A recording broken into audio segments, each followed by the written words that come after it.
on in our city right now, but what our future looks like.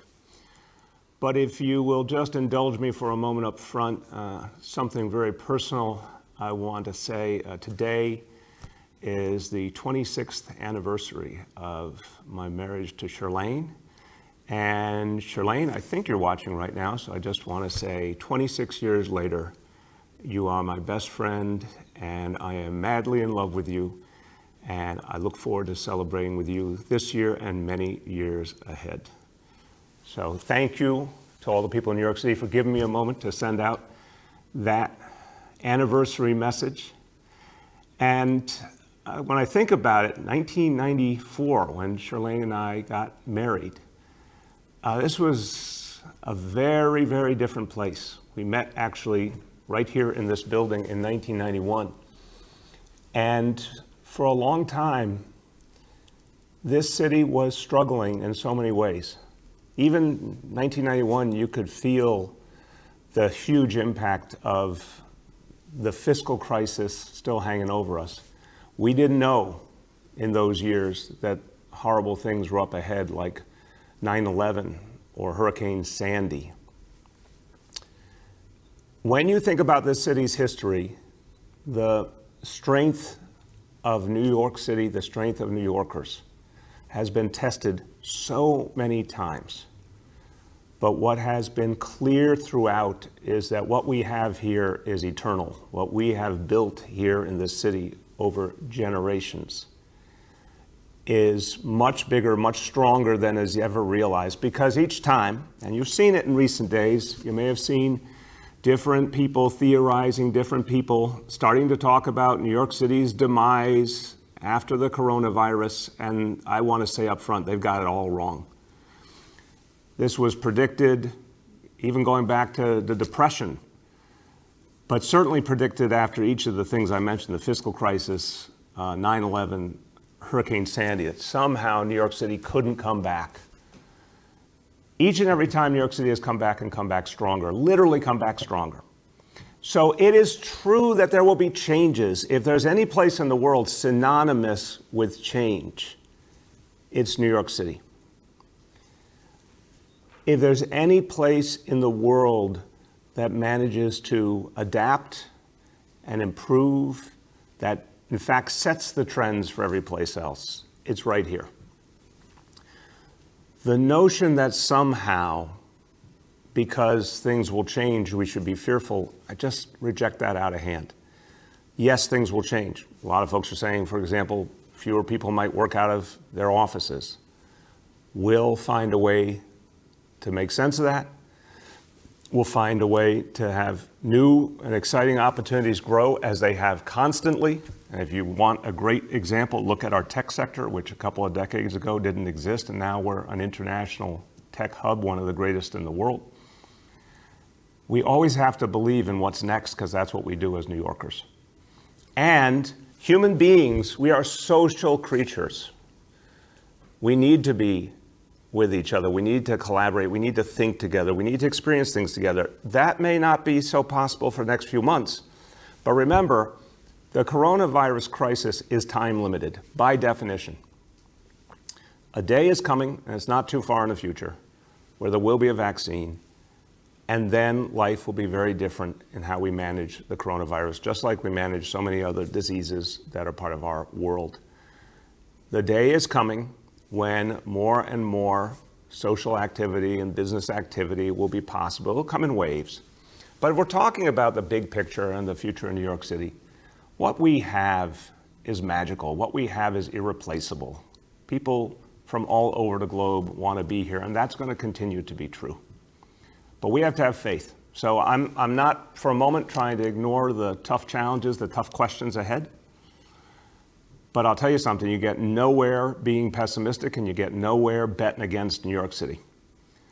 So I advise the naysayers to check their history and recognize the strength of this place and our people. And I predict that we will not overcome only, but we will find a way to come back as a stronger and better city in the years ahead. Now, let's talk about the things we need to do on that path ahead. And If there's something that from day one has been the most necessary part of the equation, the thing that would have done so much good helping us beat back the coronavirus to begin with, but now will be the core to any solution, you've guessed it, testing, testing, testing. We know that we're still playing catch up, and unfortunately that's because the help we needed from the federal government never was there in the beginning, still isn't here. But we do not let that stop us. We are innovating as much as we can locally. We're working with local partners in healthcare. We're working with labs. We're doing the most we can. We still need that federal support, but we're going to keep building nonetheless. And testing capacity is growing rapidly, and it's going to make a world of difference. And at the same time, we are seeing the great benefits, the human benefits of the deceleration of this disease, the fact that more and more people, thank God, are safe, and fewer people are ending up in the hospital. This also means that a lot less of the testing capacity has to be devoted to saving lives in hospitals. That's opening up more and more possibilities of getting testing out to communities. More and more PPEs available, more and more personnel available. The situation is turning so that we can now do much more widespread testing.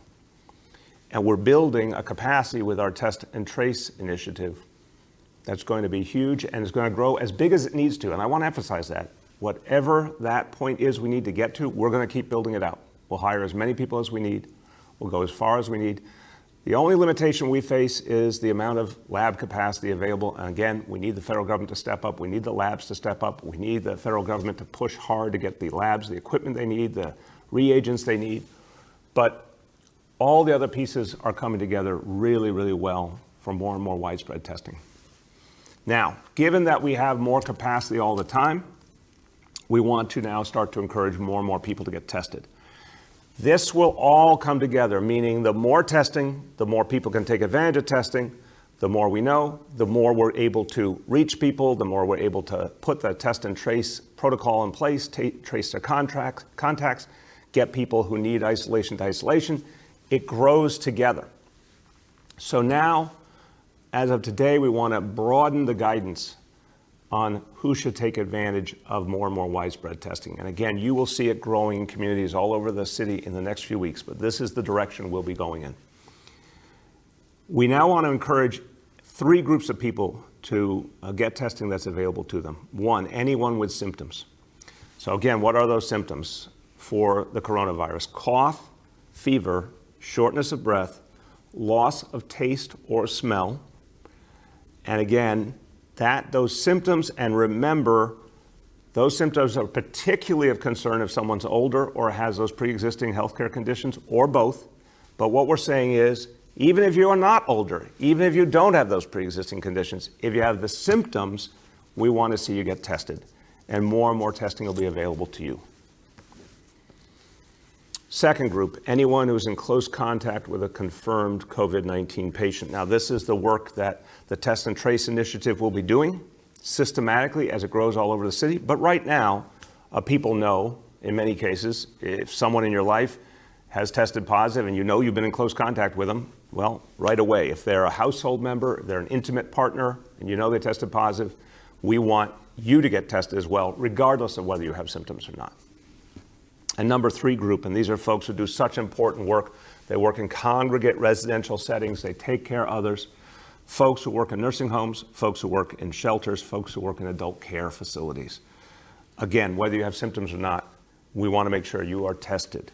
So the testing is going to be built out more and more. We're welcoming more and more people to take advantage of it as priority groups of people we want to see tested.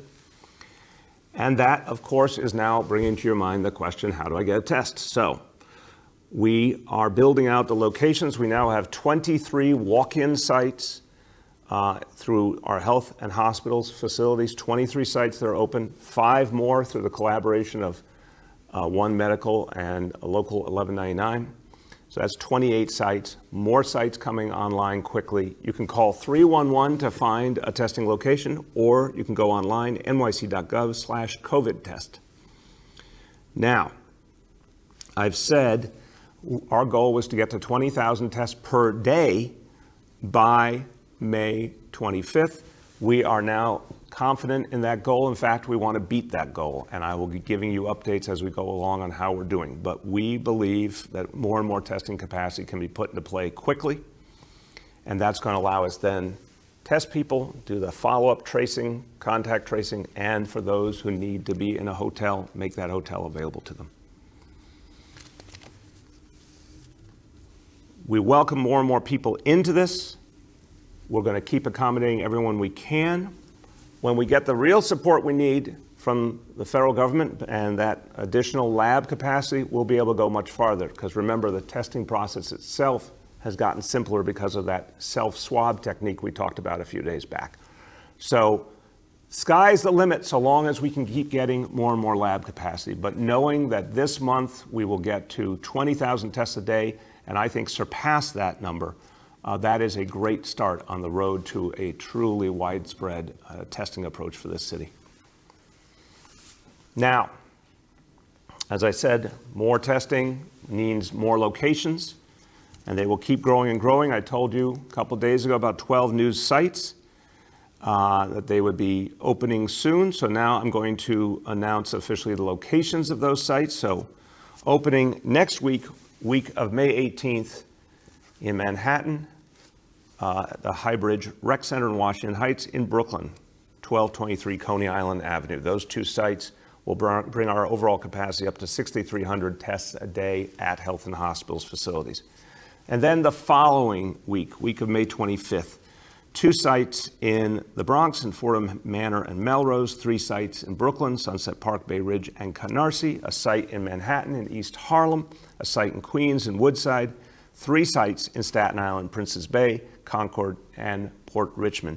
Those are the specific addresses, and that capacity will bring us up to 10,700 tests a day.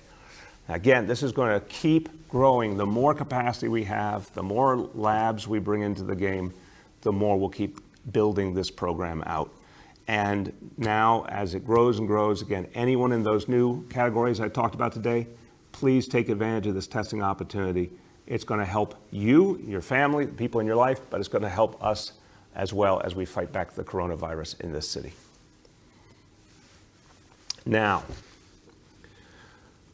you know, we keep learning about this disease, and it is always challenging to be dealing with something new that medical science still doesn't fully understand.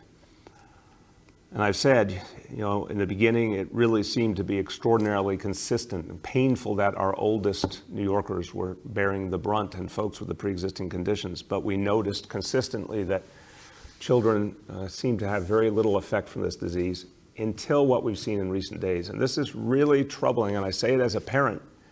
It's really troubling to see now, after we thought we understood a consistent pattern, something new has been happening. And the pediatric multi-system inflammatory syndrome, PMIS. This is a deep concern, and we're going to throw everything we've got at it. The number of children affected continues to grow. It is still, in the scheme of things, a rare condition, but it is something that we take very seriously, and we're now on high alert in addressing because the numbers have grown. We now have 100 confirmed cases in New York City. 55 of those cases, again, have either tested positive for COVID-19 or tested positive for the antibodies. And we lost 1 child, and that is painful and awful for that family, for this city to have lost a child. We don't want that ever to happen again. So we're going to do the maximum to get everyone informed, to get everyone the help they need, to make sure that parents and family members understand exactly what to do and when to do it. I told you yesterday we're launching an ad campaign that's up and running, more coming on that quickly. But again, I'm going to keep reminding you of the basics. If the child in your life has persistent fever, rash, abdominal pain, vomiting, or especially any combination of those afflictions, call your doctor immediately. Do not hesitate. If you don't have a doctor, you need to talk to a clinician, call 311 and we'll connect you to a health and hospitals clinician. It is so important to start that dialogue immediately if you see these symptoms, and then working with a healthcare professional, they can decide with you if the child needs to get to medical care immediately. But the early detection makes all the difference. With early detection, we can save the lives of these children. And that's been what we've seen also from the evidence of these cases so far.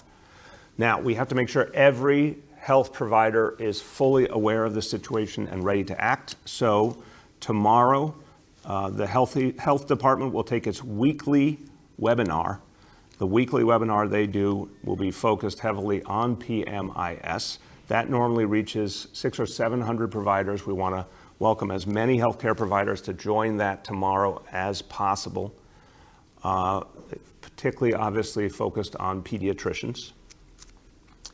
And then in the coming days, a special webinar will be put together by the health department with all 23 pediatric ICUs across New York City, making sure that the doctors and nurses, everyone in those pediatric ICUs has the latest information and is all sharing together what they're seeing and what they're experiencing and how best to help our children. And then every day going forward, the health department epidemiologists will reach out to all 23 pediatric ICUs on a regular basis, following up on literally every case, even new or suspected cases, to check on what's happening. This is something where we need to put supreme focus to understand what's happening here. It apparently, from the eyes of medical science, came out of nowhere in this city. We have to understand it better. We have to get ahead of it. We'll keep giving you updates on what we're seeing and additional steps we're taking. But these steps will immediately ensure that healthcare providers are deeply coordinated, sharing information and finding the best ways to protect our kids. Now, we focus all the time. We're looking to help each and every New Yorker, 8.6 million of us together, all of us going through this crisis the same. But we know some people are particularly vulnerable, and that brings us back to homeless New Yorkers again. This effort now that's being undertaken each night to clean the subways, I keep reporting on the results in terms of homeless outreach. The results continue to be striking. Last night, 328 homeless individuals were approached for help by our outreach workers and by the homeless outreach members of the NYPD. Of the 328 approached, 182 accepted help. So again, a very, very striking number, a very positive number. 149 accepted help to shelter, 33 accepted help by way of getting them to a hospital. Now, we want to make sure as we keep doing this, that we maximize the impact of this moment. We want as many of these homeless individuals who are living on the streets, living in the subways, we want them to come in and get the help they need. This is the first step, and I've told you what we've done over the last 3 years involved very intensive, very humane, very decent, very careful, thoughtful connection to homeless individuals to try and win their trust, bring them into someplace better and safe and someplace they can get medical care and get help overcoming the challenges they face, including mental health challenges and substance misuse challenges. So the question has been asked by some of our colleagues in the media is a great one. What do we know of these results so far? What do they tell us? How lasting are these results? Well, it's only been a little over a week, but still. First, we know in the first week, 824 individuals accepted help at one point or another. That's a huge number when you think that the federal assessment of the number of homeless people in this city is somewhere between 3,500 and 4,000, the street homeless people. If 824 individuals accepted help in one form or another, that's a truly historic figure. That says more and more of the homeless individuals are starting to experiment with what it would be like to come in and get off the streets. 201 of them made it to shelter, and that might have been for only hours or that might be for a few nights, and we'll get more details on that as we do the analysis. But again, 201 staying in shelter for a period of time, that's a big deal because it's the first step towards change. But the number that we should dwell on the most is the 103 who have stayed in shelter. Now again, we're only talking about a little more than a week, but 103 individuals who were living on the street have come in and stayed in so far. That doesn't mean every single one of them will remain in for months and years ahead, but that's what we're working toward. And the fact that 103 have stayed in so far is a huge step in the right direction. So we've got to break the vicious cycle that held people in a life that was truly dangerous and unhealthy and not anything we want to see a human being live in. This is a very promising sign. And again, a deep thank you to the homeless outreach workers and the men and women of the NYPD who do this homeless outreach work, who are trained for it, who do it as a deep form of public service. It's not easy, but both the homeless outreach workers and the NYPD officers who do this work, they're doing something so important and so meaningful, and I thank them all. And I want to stay on the topic of the NYPD for a moment. These last weeks have been a profound challenge as we are trying to make sense, all of us in this city, of a new reality. There was no playbook for the coronavirus. We've all had to learn together how to do things like shelter in place and social distancing and wearing face coverings. These things don't come naturally to any of us. We're all trying to make sense of it together. Of course, people are feeling the burden of these changes, the burden of so many families not having a livelihood, the questions, the fear, the anxiety. It's a tough atmosphere for everyone. And we're asking our police officers to figure out how to address all the normal challenges, address quality of life, address crime, assist people in a variety of ways. Every day is different from a police officer. We're asking them to do all that, but also figure out how to play the role we need them to play in making sure the rules are followed so we can beat back this disease. Remember, the rules are to fight this disease. The rules are to reduce the number of people who get this disease and the number of people who die. There is nothing more sacred than that in terms of thinking of what people in the line of public safety do. So it's such crucial work, and yet there's no playbook. We're making up each day. We're trying to figure out better approaches, better ways to figure out how to train officers and how to listen to communities about what's working, what's not working, trying to figure out what that balance should be between what our police do versus our civilian employees versus community members, houses of worship, community organizations. We've got to strike that balance, and we're not there yet. So I want to put this on me and Commissioner Shea that we have to figure out how to strike that balance. We have to figure out a plan and a protocol that works. What we've been doing up to now is trying to address situations as they emerge, particularly the situations that are most dangerous, which are large gatherings. But it's clear we have to improve the supervision, the training, the protocols, the game plan for a very complex situation and not create unnecessary tension between our police and our communities. And, you know, some out there have raised concerns, and I value the concerns, and have worried that we might in some way take a step backwards or erase so much of the progress we've made over 6+ years in bringing police and community together. I can tell you, I won't let that happen. I can tell you Commissioner Shea won't let that happen. We did all not come here to let that happen. We came here to fix things. We came here to fundamentally and permanently change the relationship between police and community. We will not go backwards, but we have to get it right, and that's on us. And I affirm that the vast majority of time, the interactions between our police and our communities are done the right way. There's more and more mutual respect, more and more communication. But the coronavirus has thrown us a curveball and created situations that no one's trained for and that are really complex and very emotional. And we have to figure out how to deal with those better. So certainly for all the folks out there who have said, can we make sure that in the first instance, the education and the giving out face coverings and the efforts to try and remind people the right way to do things, that those are first and foremost done by civilians and by community members? Yes, that's what we absolutely want. That's the direction we're moving in. And enforcement needs to be with a light touch, and overwhelmingly it has been. But we've seen a few situations where that wasn't the case and were deeply troubling. We saw another video last night. And like every human situation, there are complexities, but what was not complex at all was it shouldn't have gone down that way, period. Does not reflect our values. It's not what we want to see in this city. I know for Commissioner Shea and I, we talked about it last night. It's painful for everyone involved. No New Yorkers want to see something like that. For us, it is painful because it means something is still not working the way we need it to. And to say the least, whatever else was going on in that video, whatever else was happening in that moment, We should never have a situation where a mom with her child ends up under arrest for that kind of offense. It's just not right.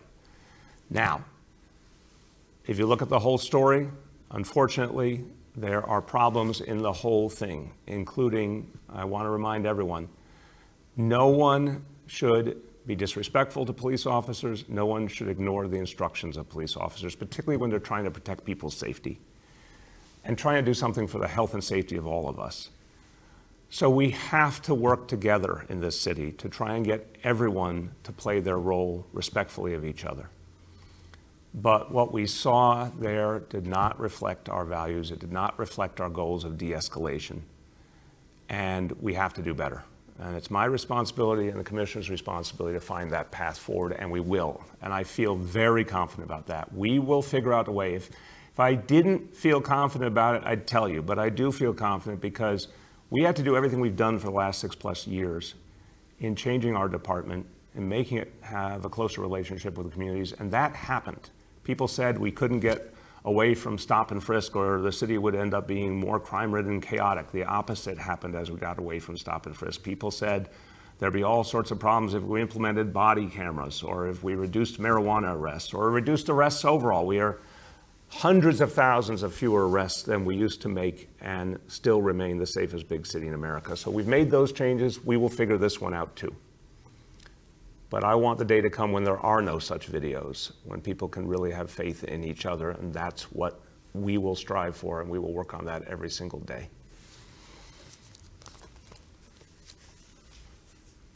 Now, a few more points before we conclude. One of the things that matters always, and I said, talking about police and community, we got to listen all the time. I make it a point to listen all the time to people who raise concerns. Well, obviously, this coronavirus crisis is one part profound healthcare crisis and another part profound economic crisis. It's just done horrible things to families all over the city, and the anxiety, the fear, the sheer, not just the lack of a livelihood or the fear of how people keep a roof over their head or where the next meal is coming from, but not even knowing when the economy will come back and whether their jobs and their small businesses will still be there. Last night, I talked to folks who brought so much to discussion, leaders of the small business community of this city, who are part of our small business advisory group. And we've called together these advisory councils because we need to hear from people their perspective. We need to hear what they're going through. We need to hear their fears and their anxieties and the unknown, but also their solutions, their ideas. What an extraordinary conversation. Small business leaders from all 5 boroughs, folks who created from scratch the extraordinary businesses that they run. I want to thank everyone who was a part of that advisory council for the work you're doing, helping all of us, helping your fellow small businesses, helping New York City to bring back the small businesses that are part of our heart and soul. So it was a very energetic and inspiring conversation. Even it was against the backdrop of a lot of fear and anxiety and a lot of questions. People had ideas and they had proposals of what would work and a sense of can do, let's make something happen, classic attitude of a small business owner. And it gave me confidence that if we listen to small business owners, we'll find the solutions. And it means the city government's going to have to act differently and do more to work with small businesses and hear small businesses. And it also means we're going to have to find new forms of support from the larger business community, from the philanthropic community to help our small businesses. We talked about all of that, but there was one particularly poignant moment where owner of a small business in Chinatown talked about what it has been like since basically the beginning of this year, that against the backdrop of this horrible crisis and the human suffering, that so many members of the Chinese American community and the Asian American community have, on top of that, suffered discrimination throughout, which is wholly unacceptable. And I want to remind everyone, we will fight this discrimination, we will fight this bias wherever we see it, and we need people to call in. If it's any act of discrimination or bias, call 311. We need to know when anyone has been the victim of a bias crime. If it's obviously something violent and immediate, call 911.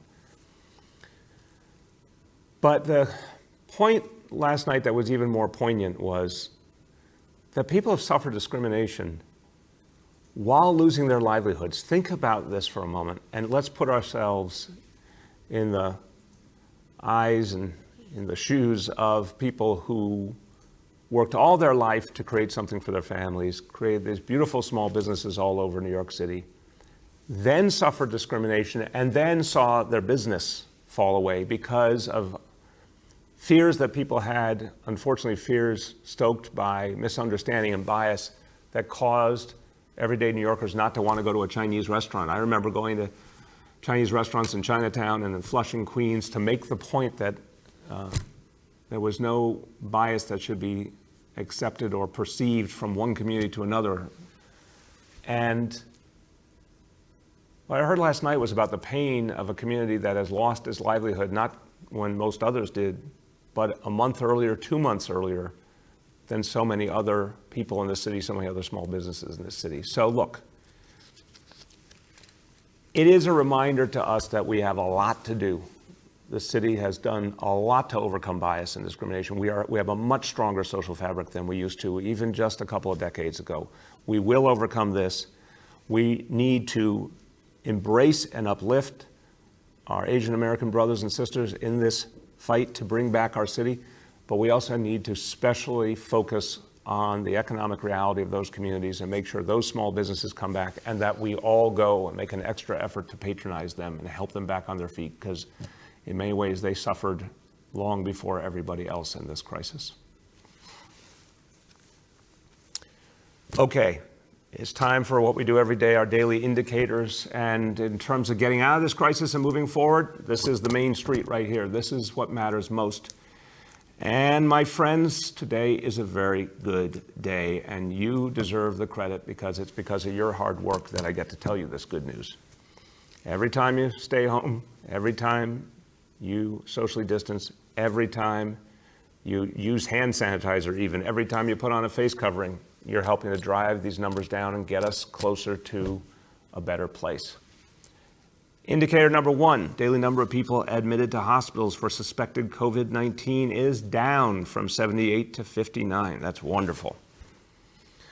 Number 2, daily number of people in ICUs across health and hospitals for suspected COVID-19 down, markedly down, from 561 to 517. So that's a big movement there. That's a big jump in the right direction. Bigger than we've seen most days, even when things go in the right direction. So that is really important, and that means you're talking about fewer and fewer people fighting for their lives, more and more people being saved. That is a very powerful number. And number 3, percentage of people tested who are positive for COVID-19 down from 13% to 11%. 3 for 3, a perfect day, New York City. So let's now put together a bunch of them, and that's what's going to help us take the next big step forward. Okay, a few words in Spanish. Hemos necesitado más exámenes desde el primer día de esta crisis. Pero seguimos cambiando esa historia con más capacidad. Comenzando hoy, queremos que cada persona con síntomas se haga un examen. Cada examen significa más respuestas para los neoyorquinos y nuestra ciudad. Y nos lleva un paso más cerca a ganar esta lucha. With that, let's turn to our colleagues in the media, and please let me know the name and outlet of each journalist. Just a quick reminder that we have Dr. Varma, Dr. Katz, and Commissioner Banks on the phone. And with that, the first question goes to Andrew from NBC New York. Andrew? Hi, good morning. Hope everyone is doing well. How you doing, Andrew? Hanging in there. All right, positive spirit. My first question has to do with testing. You said at the outset that there are now 23 sites where people can essentially get up and go, wait in a line, and get tested. We also understand that there are some free sites in each borough where people can make an appointment and not have to stand in line. But on those free sites, it seems impossible online to get an appointment. And with regard to the 23 sites you have open, there are some in neighborhoods where people cannot walk to them. They'd have to take mass transit or an Uber or something. So are you satisfied that anybody who needs a test right now in New York City can get one? My second question is, on behalf of my colleague Melissa Russo, are you satisfied with the job that your Health Commissioner Barbeau is doing? And are you responsible for any of the reported tension with her because you didn't take her advice in the crisis early on? So, on the first question, am I satisfied with the level of testing in New York City? Of course not. Andrew, you and I have known each other a long time, and I know you're listening to my presentations. I don't think there's anything I've said in these presentations that suggests we're at the level of testing we want to be at. I want to be at, to begin with, many tens of thousands a day. We've talked about by May 25th, 20,000 a day. We've talked about later in the summer getting to 50,000 a day. If I had my druthers, we'd be at hundreds of thousands a day. But I can't get there without the federal government. So of course I'm not satisfied. I am pleased that we're making progress, and I'm pleased that the labs are working with us to open up more capacity, and I'm pleased that we're able to bring more capacity online quickly, but far from satisfied. No, the goal is to have so many sites over time and so much availability that you don't need to see people travel meaningful distances. But that's going to obviously take time, and it's going to be imperfect for quite a while. And again, federal government has to step up in a very big way. On the question of the health department, Andrew, look, from the very beginning, all of us have been dealing with the great unknown of this disease. And again, unfortunately, without the partnership from the federal government, we have wanted, and I asked for widespread testing to be available in New York City starting back on January 24th, and I still don't have it. So that's made it hard on all of us, but I have worked closely with all the healthcare professionals in our team, with Dr. Barbeau and the team at Department of Health, with Dr. Katz and the team at Health and Hospitals, with Deputy Mayor Perea Hense, who was also a doctor, with Dr. Jay Varma, who I brought in as a senior advisor, nonstop communication and conversation. You know what? Even among the healthcare professionals, there's going to be different perspectives, which is normal. They're humans, and they each have different training, different expertise, different understandings, different perspectives. But the conversation has been constant, and we've kept building out a strategy, and the strategy, obviously, thank God, is working to reduce the number of cases in this city. And we're going to keep building on it.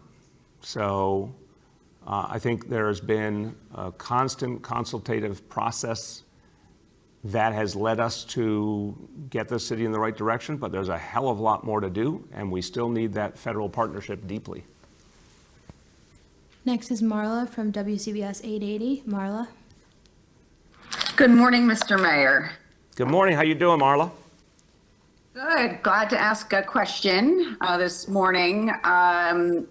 I want to know where Commissioner Barbeau and Shea are at. Why are they not at this press conference? We spoke to both the PBA and the SBA this morning. They want you to fire Dr. Barbeau and question why that wasn't done when the comments were made in late March. According to the New York Post, you were at the meeting where the comments were made. Can you tell us what was said, and will you ask Commissioner Barbeau to resign? Marla, I was not at a meeting where I heard that.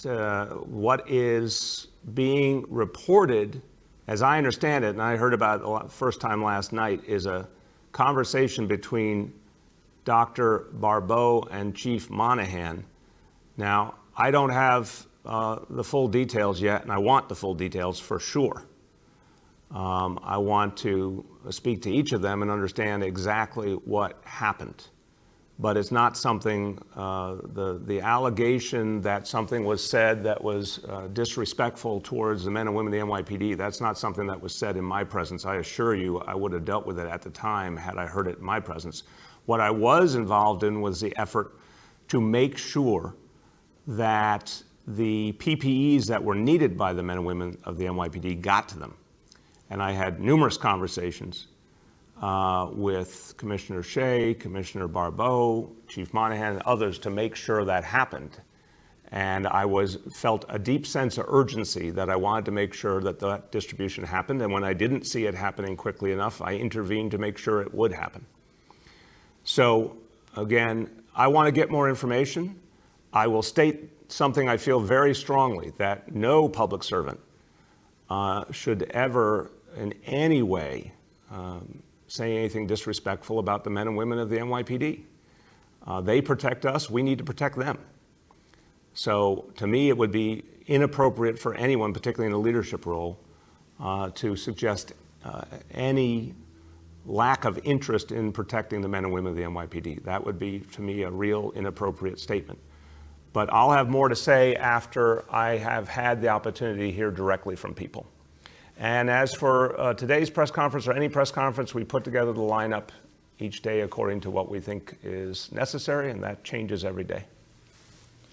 Next is James from Pix 11. James. Good morning, Mr. Mayor. Good morning. How you doing? Thank you for asking. Doing okay. Appreciate that. Now, today you described as a, quote, very good day with the metrics. Congratulations. Thank to you. you and the city. Thank you. Now, you've recently had a few more days with all three indicators coming down. How does that fit into your hope to have New York City be more on course with beginning to reopen possibly by the beginning of next month? Yeah, James, it's exactly what you're saying is right, that, you know, the goal of the first steps, and I'm going to keep saying, we have to get these indicators right, move down together for 10 to 14 days. We also have to meet the state indicators, but both of them right now could be met in the first half of June. That would be the right time then to lift some restrictions, but carefully, slowly, smartly, and remember, I keep using that toe hold analogy. You know, you're rock climbing, you're mountain climbing, whatever, you get your toe hold, you make sure it's secure, then you take the next one. If at any point things aren't secure, if at any point the indicators are going in the wrong direction again, that's going to tell us something different. And we're going to be very careful and cautious. So, but your question, I think, hits the nail on the head. The indicators have been moving pretty damn well, not quite as well as I want them to, but pretty damn well. We are getting in range now of hitting all our numbers in the first half of June. And then if it's consistent, that's when we take the first steps to open up more. Next is Al from 1010 Wins. Al. Well, happy anniversary, Mr. Mayor. Thank you, Al. Appreciate that. My question has to do, again, kind of with where James was going with reopening. I'm just wondering, as far as restaurants and closing off streets, has a decision been made about like Mott Street or Arthur Avenue or Austin or any of these streets that are lined with restaurants? You know, I know it's been discussed, but is there any sort of timetable for closing off sections of those streets and allowing the restaurants to expand out? Because I know from hearing from restaurant owners, they're, they grow more nervous by the day. This is hard for them, so they're wondering, when can we open and expand beyond delivery and takeout? Al, it's a really appealing idea. I've been talking to restaurant owners too, a number of them on Friday, and some restaurant and bar owners on the small business call last night. They're making a great case that this could be a difference maker. But what I've said is I want everyone to be clear. First of all, we're not there yet. We have to be convinced that we even get to first base here with these indicators getting to the right place, the city and state indicators. Second, the restaurant piece of the equation, and even more the bar piece of the equation, I would argue, call into question, how do you hit that sweet spot where you have the right social distancing and protections, where you have the right capacity so the businesses can actually be profitable, and the right atmosphere, which is one of the things that restaurant and bar owners are raising to me, that they need a certain atmosphere to be effective. That's what people want. And so we have to sort of figure out that trifecta, if you will. The streets certainly offer a very appealing option, but they are not, that doesn't automatically solve our problems in terms of when you think about the social distancing, the capacity, the making sure that people are safe and it's handled consistently. even the streets don't instantly achieve all of those goals. So we have to be smart about it. But I can tell you, humanly, I think it's a really good idea. I think it is something we might be able to reach. Whether it's something we reach sooner or later, I'm not sure about yet. And I do agree with you, Al, every day matters for these restaurant owners and bar owners. But it's being very thoroughly discussed right now, what it would look like, how we would do it. The minute we have a plan, we're going to announce it. But it would not start, if we even got to a plan we had confidence in, it would not start until we were absolutely sure that the health care indicators told us it was that time. And we'd still need to figure out the right kind of enforcement mechanisms, working with all the civilian agencies that work with small businesses, because we would not want to start something and then have it get so loose that it caused a resurgence of the disease. That would be something that would only set back small businesses much more. Next is Gloria from New York One. Gloria. Thank you, Mr. Mayor. I wanted to ask you a question first on behalf of my colleague Courtney Gross, who spent a night following the process of engagement with the homeless during the subway overnight cleaning. And she spoke with some homeless people who said that they were not given a place to sleep. I know that she also spoke to the commissioner, who said that they would no longer be taken to the 30th Street intake shelter, but she did see buses of people getting dropped off there. So I want to ask you about that disconnect, but also how you are defining these numbers. Isn't it an accurate count of the services people are actually being provided if people are being dropped off at a shelter and still walking away because there is no bed or because they don't feel safe there, it's not sanitary? My second question is about your health commissioner. I don't believe you answered the question about these calls for her to resign, and if you have the confidence in her that she is doing her job well, and what do you say about these law enforcement unions that are calling for her removal?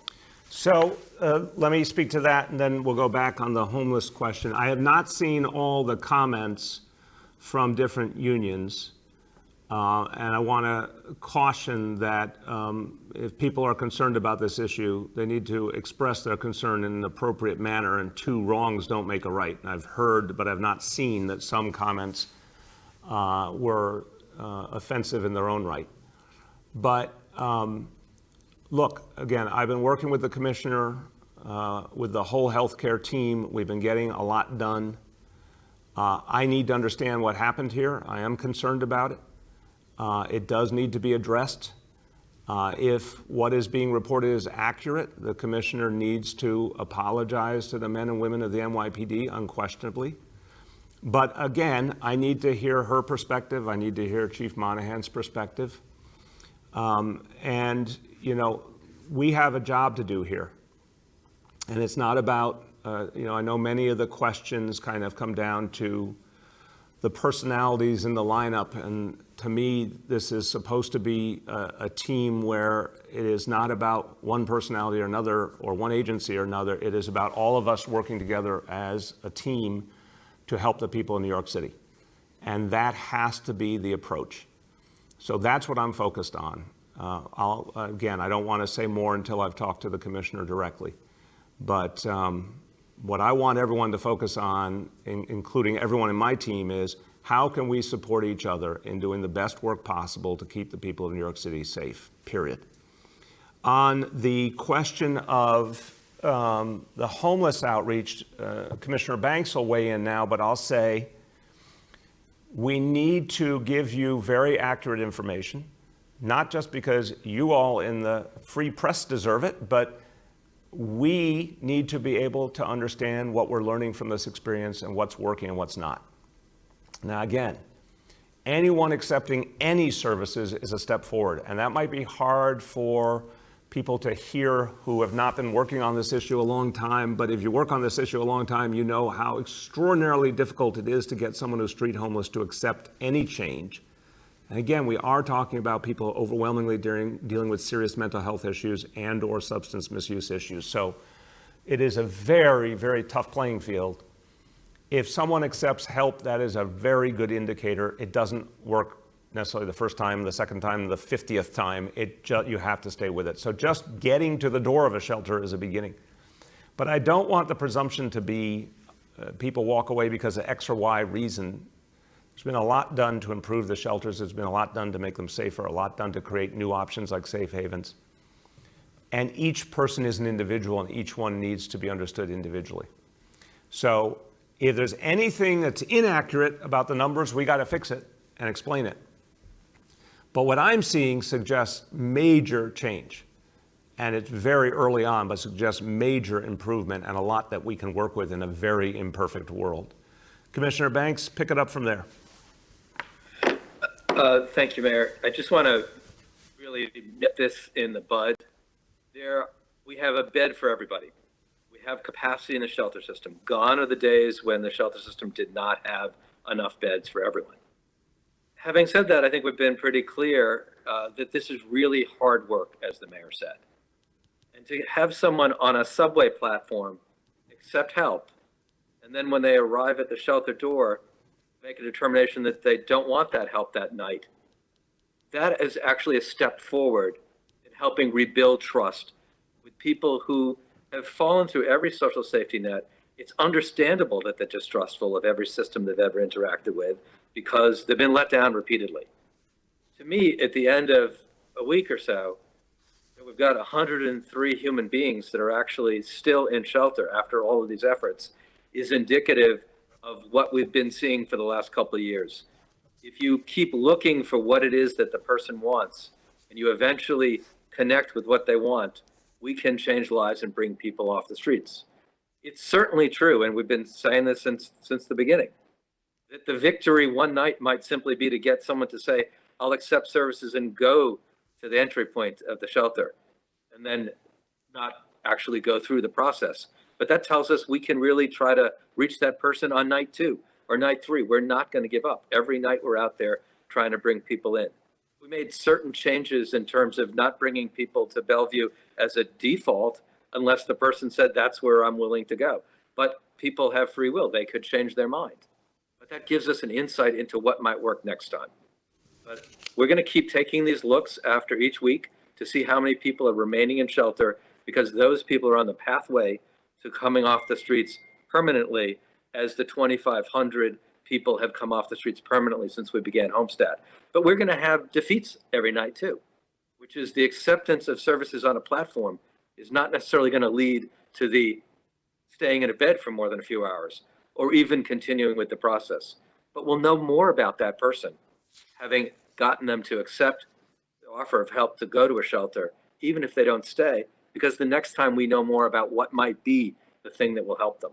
And let's not forget, we're adding new tools for our outreach workers. In the middle of the pandemic, we've stood up more than 300 safe haven or stabilization beds, including in a commercial hotel. We have an active solicitation with providers to bring on even more of those beds, because we're learning more every night from clients about what it is going to take to have them come in and remain in. But we'll have defeats, and we've been pretty blunt about that.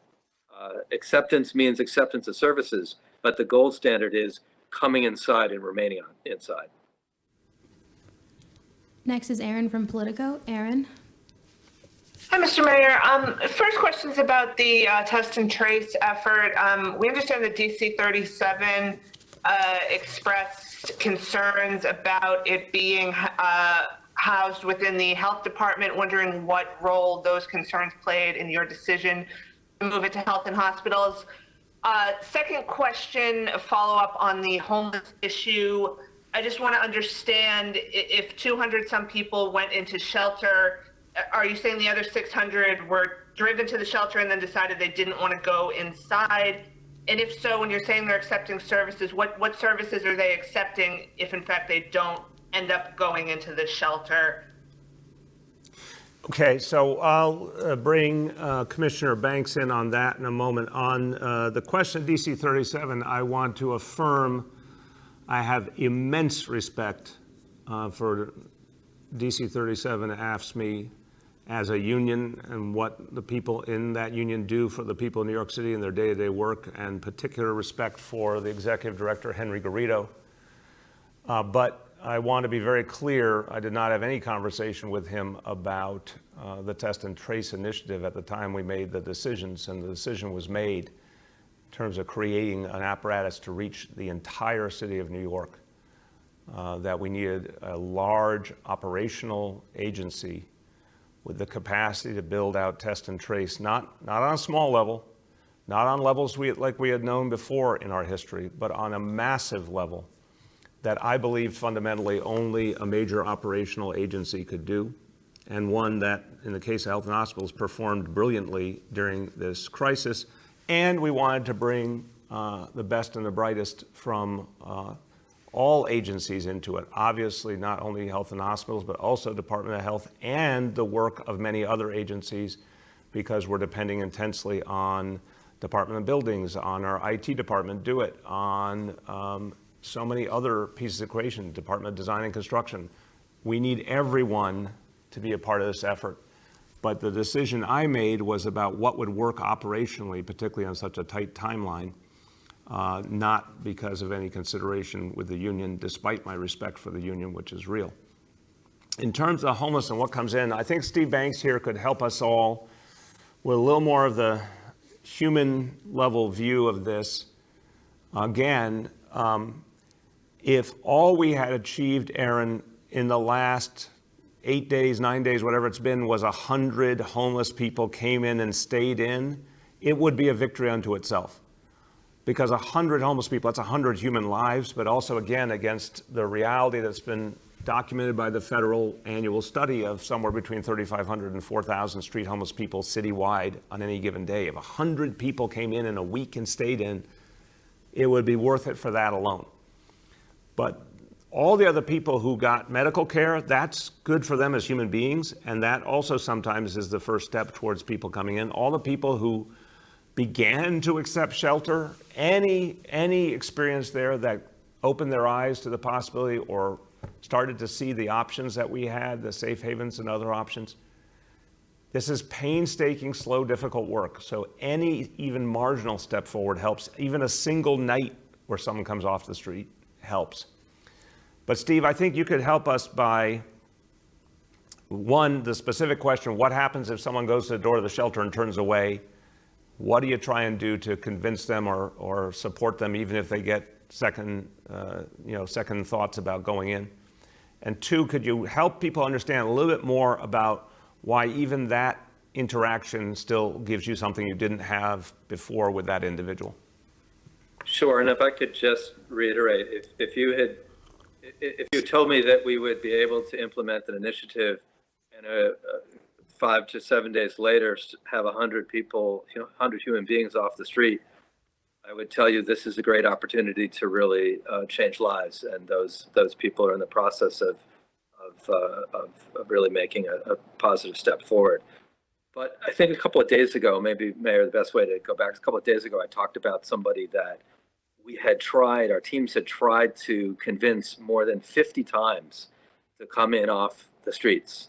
And I think that kind of gives you the sense of what happens before someone says, yeah, I'll give it a try to get on the transportation to go to a shelter.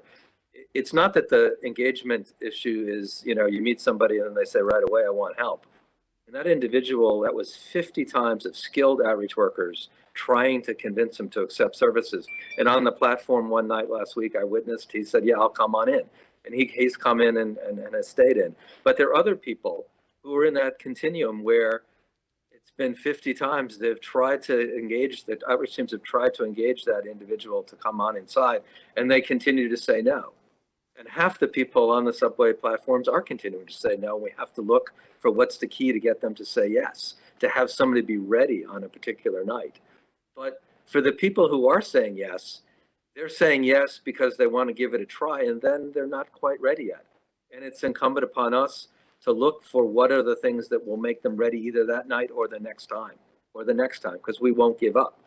I think as the mayor is asking me to focus on, it's a series of options. You don't want to be in this shelter, or is there another kind of place we could send you?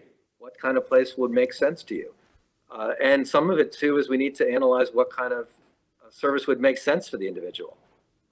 Someone who's got a serious mental health challenge may not want the mental health services that we think are critical to provide. And part of building trust is to get the person to accept that helping hand that will help them come off the streets. So it's not a one size fits all. It's a case by case. And on a case by case basis, we're changing lives, but we're not changing everybody's life every night.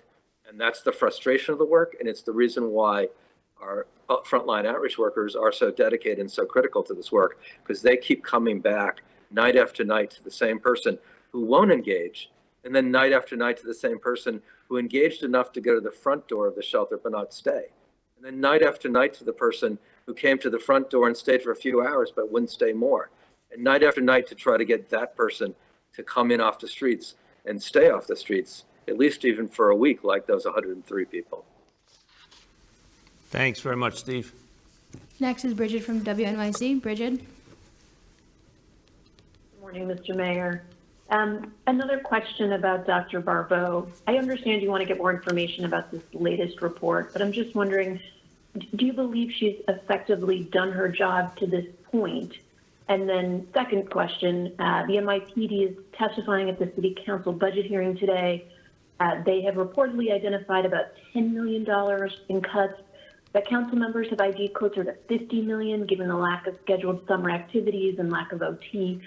Are you willing to ask the NYPD to cut more than that $10 million?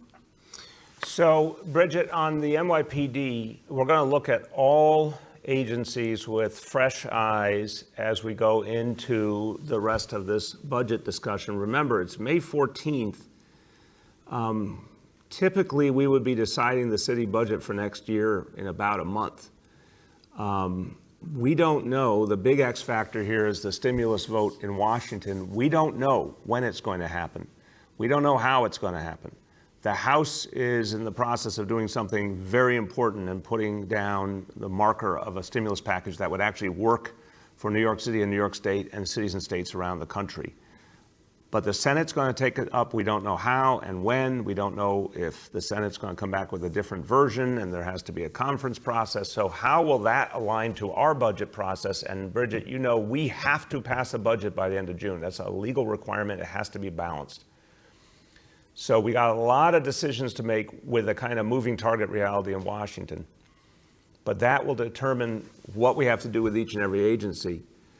Right now, we're asking the NYPD to do a whole lot. We're asking them to do everything they normally do to protect people and to keep crime down and to provide support to people in terms of quality of life, while also having to play a constructive role on addressing social distancing and all the other realities of this crisis. And again, we have to do better at that, but there's no question that there's a role for the #1 public safety organization in the city to play in making sure we are all safe in this crisis.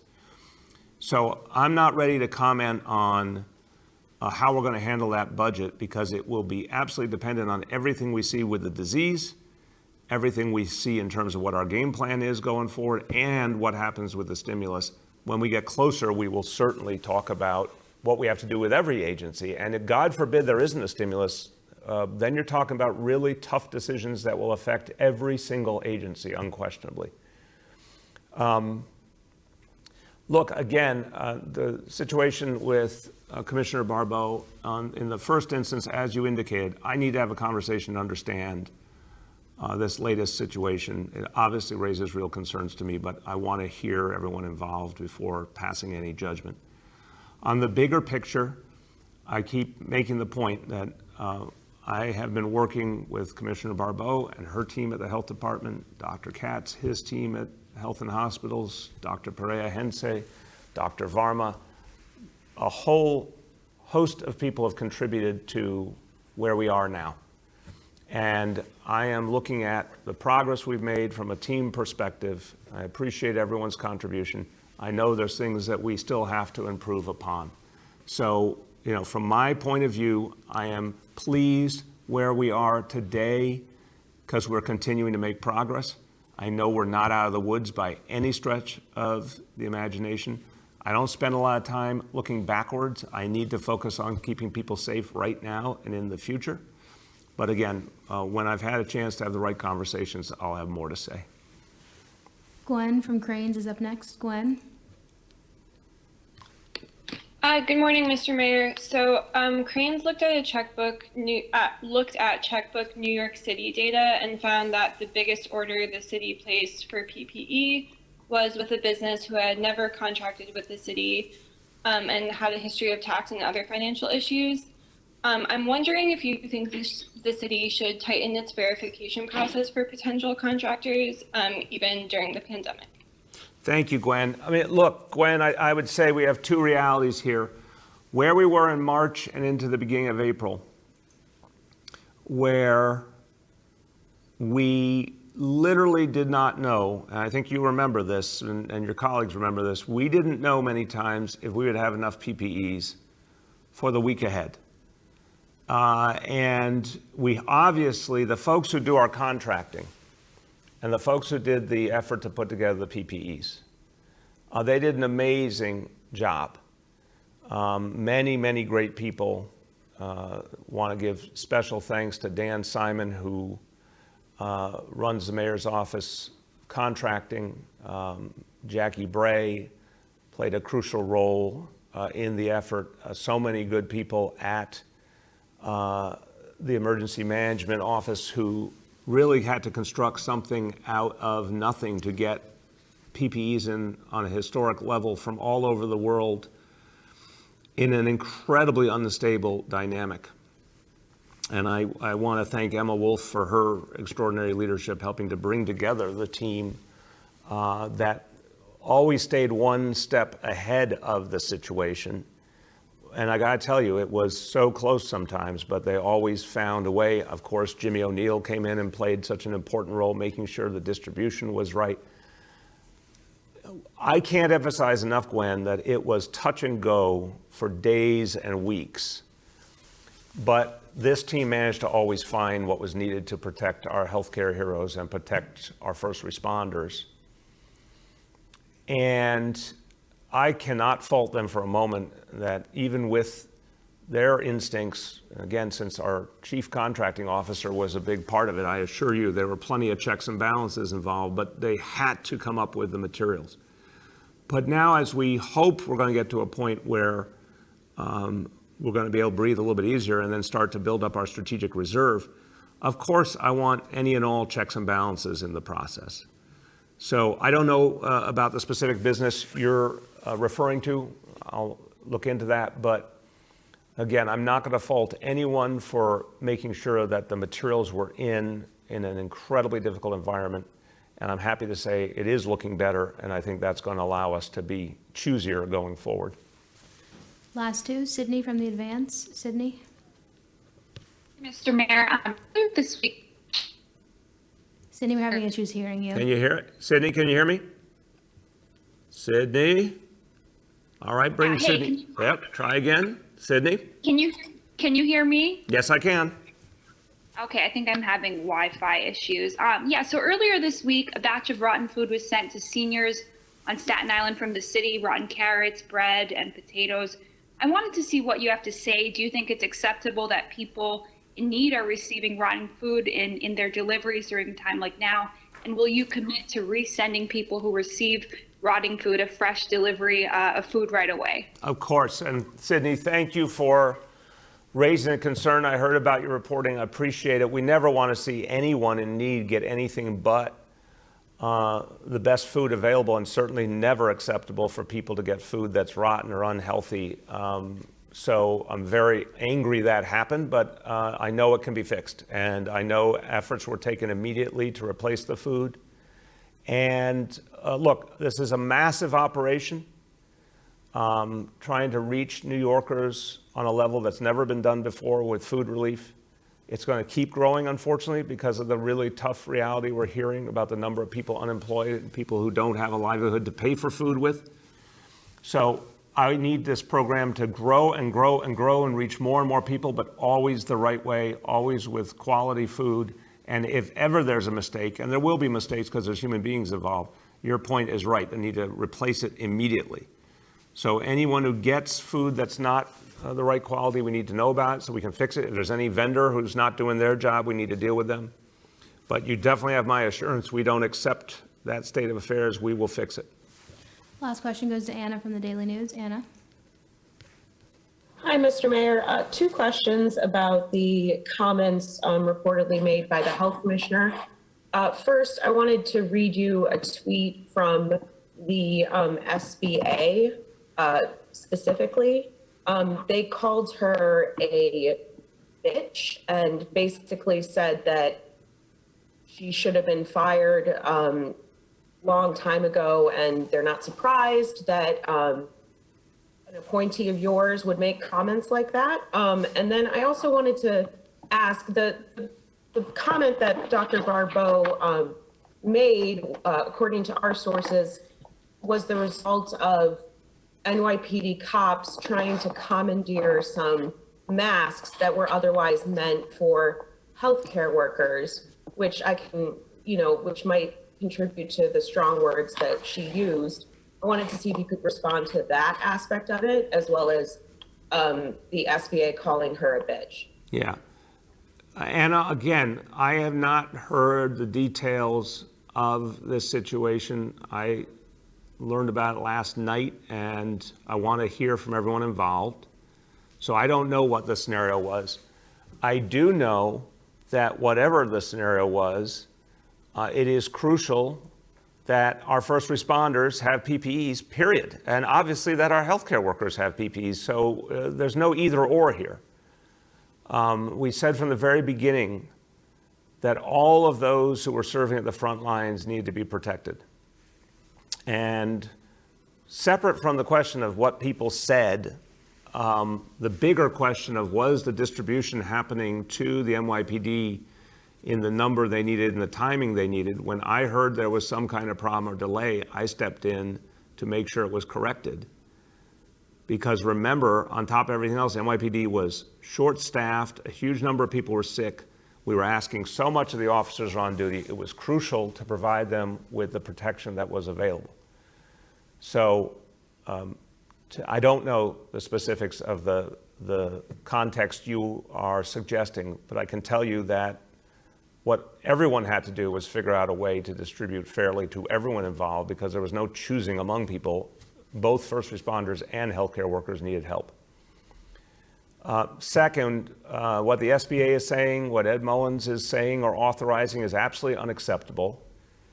He should apologize, but he never does. That language is misogynist and unacceptable, and I have learned long ago that so much of what comes out of the SBA is divisive and meant to set the city back. I don't know how an organization could be so consistently negative towards its own city and towards its own people, but that's what they do. But no, that's absolutely unacceptable. As I said, two wrongs do not make a right. So that language should be condemned. And I think everyone needs to focus on trying to, in the middle of this crisis, be respectful and try to work together and not divide people. So I absolutely condemn that language. All right, well, again, there are some things around us that give us pause, but I want to always come back to the larger truth about New York City. And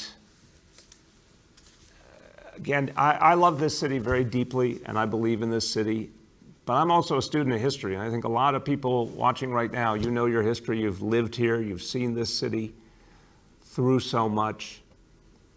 I'm amazed when I see not just naysayers. Naysayers are part of life, but some people seem to be taking to it very quickly and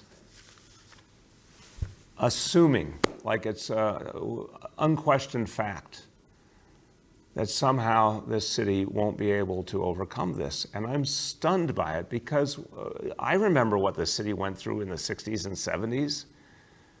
And it really looked like it would be impossible to be anything like we are today. Or if you remember the days and months after 9/11, there's so much doubt, there was so much fear. People said no one would ever go downtown again, that never, businesses, offices, people wouldn't want to live there. Well, Lord knows the opposite happened. And time again, this city comes back. So unless someone wants to root against New York City, I would advise people to look at the facts, look at the history, and recognize what we have is absolutely irreplaceable. And we are not up against an enemy that is going to be the same forever. Like every other crisis, whether you're talking about the Great Depression or the fiscal crisis, every other crisis we've been through, it had an endpoint. This one will have an endpoint too. History tells us that. In fact, in this case, we're not going to have a vaccine tomorrow, but we're going to have a vaccine. Maybe it's this year, maybe it's next year, maybe it's the year after, but we're going to have a vaccine. And at some point, this disease is going to play a very different role in our lives, and much less role. And the strengths of this place will come to the fore again. The fact that even earlier in the discussion today, we're talking about restaurant owners trying to figure out how to open up outdoors and create that energy and excitement again in the city, and they're ready to get going as quickly as possible. That speaks volumes. People are not giving up. And people will always want to live here. People will always want to come here. People will always want to do business here because it has been proven generation after generation there is a magic to this place. So don't get lost in the moment. We're going to overcome this too. And one of the things I think history also teaches us is the way you move forward is through faith and belief and hope, not through belittling what the people of this place are capable of. I never bet against New Yorkers. New Yorkers have proven themselves time and time again, and we will again. I don't have a doubt in my mind about that. And again, thanks to all of you who are proving it again by the way you're fighting back this disease. A good day with our indicators because of you, and a bright future because of you. Thank you very much.